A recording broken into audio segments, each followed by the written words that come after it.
hard because when you're new, you just don't know, and you're having to make this huge decision about who you're going to be in business with and where you're going to be and what makes sense for you, and you don't have the experience to really know what matters and then what doesn't matter. So it's super tough.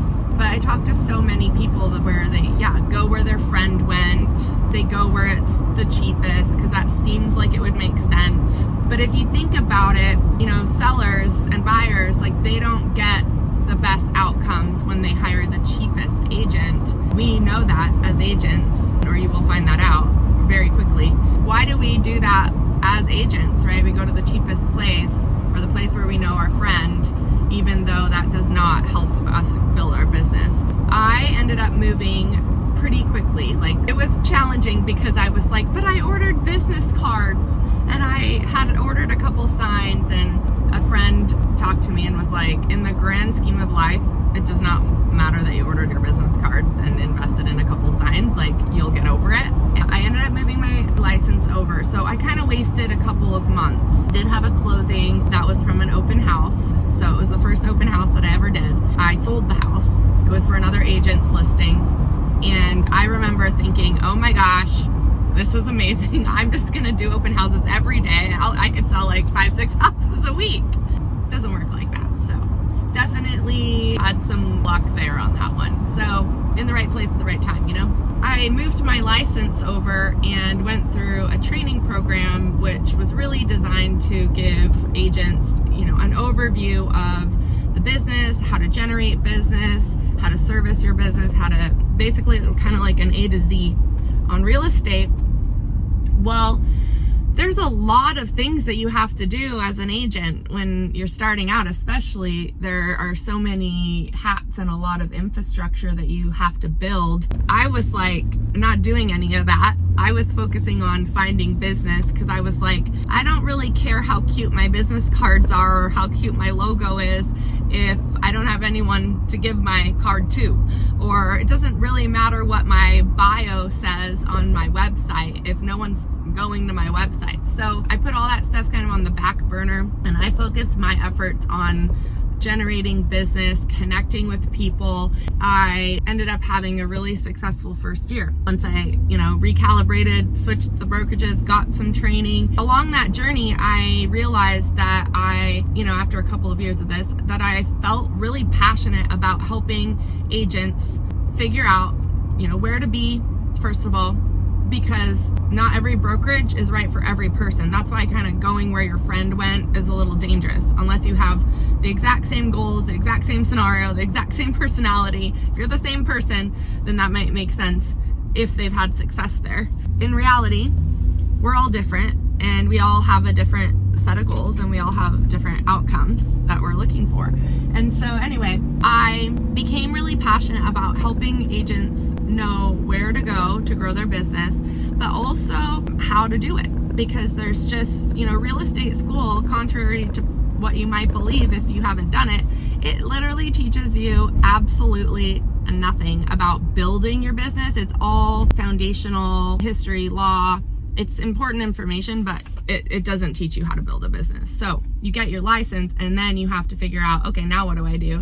And there's not a ton of great training out there. And there's a lot of brokers. Maybe they're good brokerages, good people running them, but they just are not trained, like they're not set up on how to get agents into production. It's just, that's not their number one thing. What we do is we have a plan that is proven all over the US in every market. It works for any personality type. It's kind of like, the analogy I use is like a diet and exercise program. There's a million of them out there. If you don't follow it, then it doesn't work. But if you follow it, it works. What we do is we provide a proven plan, and we provide the training, which is important.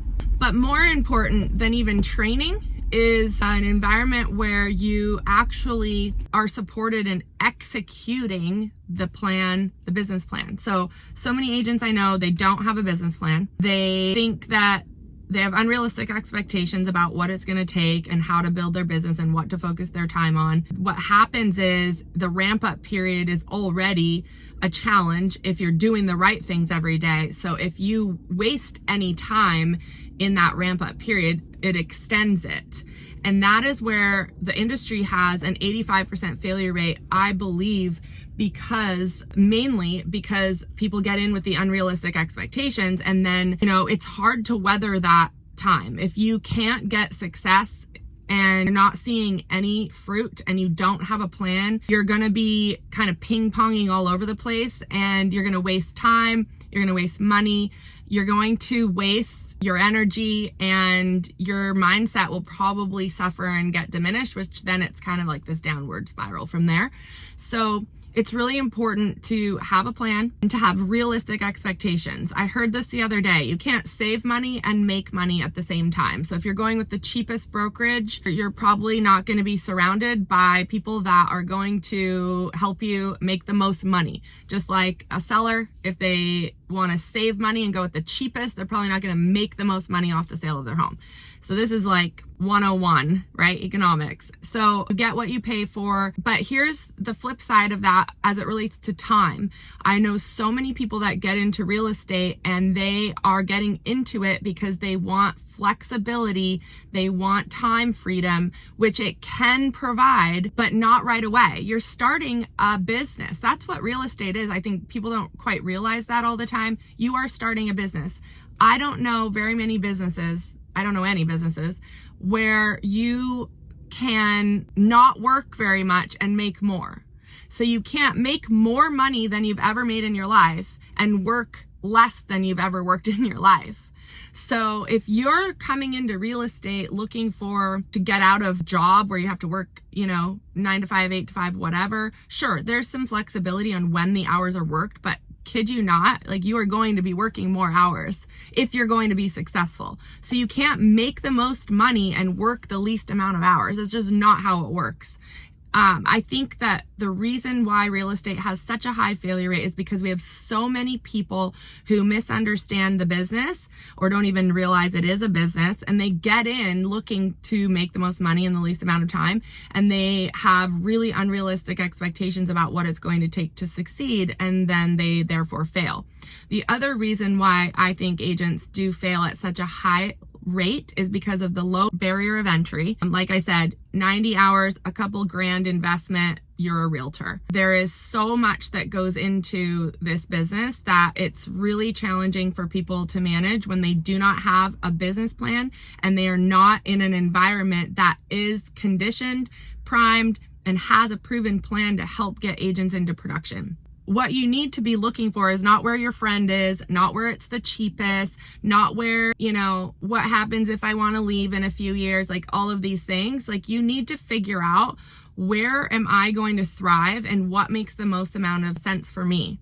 The way that I kind of share the analogy for our business here with the Evergreen Real Estate Partners is there are two ways to get to the moon. We're all going to go to the moon, say. Let's be optimistic. We're all going to make it. We're all going to the moon. You have an option where you can build your own rocket ship. You're going to design it. You're going to figure out how to do that, what to build, how to build it, what it's going to look like. You had to do it all. And you might crash a few times, right? You might fall down. You might take longer, but gosh darn it, it will be your rocket ship. And you can put your name on it. You can pick what color it is, all the things. And then there's people that they're like, I don't really want to build the rocket ship. I just want to go to the freaking moon.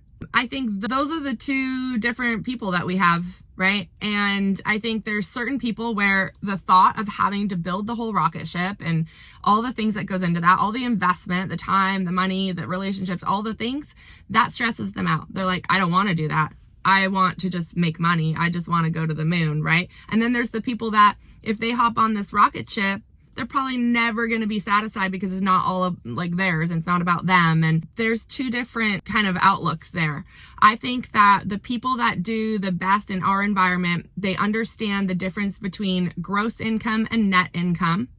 They also don't really care, just like I don't really care that it's Evergreen Real Estate Partners. It's not Jacqueline Smith Realty Group, right? I don't care. I care about what my bottom line is and what I'm bringing home for my family. And then I also care about the person that I'm becoming and who I'm surrounding myself with and the long-term wealth opportunities that I have by being a part of the company I'm a part of. I could have built Jacqueline Smith Realty Group out. I was building it out. We were successful. We were doing over $500,000 in commission. I had the beginning foundation stages of a great business. And I decided that I didn't want to take the next 10 years to build infrastructure that was already built that I could partner with. And so that was my decision. I wanted to fast track my trajectory, and that's why I chose to partner with Ben Kinney, and it was even before Place even existed. I think you have the two schools of thought. You care about your net income, or you care about the gross income. You care about who you're around and building something and being a part of something bigger, or you don't care about that. And I'm not saying one is better or one is worse. I'm just saying there are two different types of people. There's people that want to contribute to something bigger. There's people that want the long-term wealth opportunities, which you cannot get at another brokerage. Maybe if you're on the ground floor of EXP, maybe if you're on the ground floor of Real, think about being on the ground floor of a company that IPOs. We're going to IPO in the next however many years, and that is an opportunity that you can't get at any other brokerage. This isn't really comparing apples to apples when you compare what we do to what another brokerage does.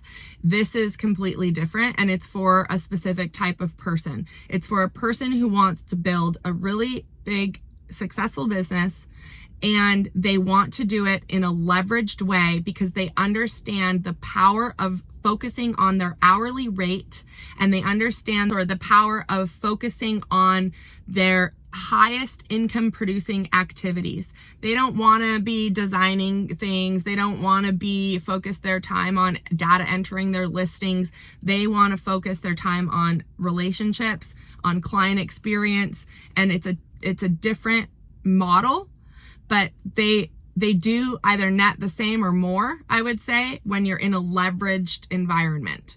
So I'm going to do a couple more videos on what we specifically do to help agents get into production quickly, but I wanted to give an overview of, I think, some things to consider as a new agent. And also, we'll talk more about what you can do if you're not going to join a team and partner with a company, but how to choose one if you are, and then what you need to be focused on if you're not going to go that route, because there's a lot.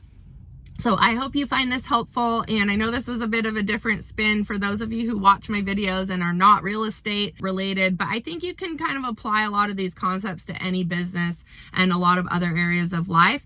It's just a leveraged way of approaching things versus an unleveraged way. And I hope you have a great day, and we'll talk to you on our next video.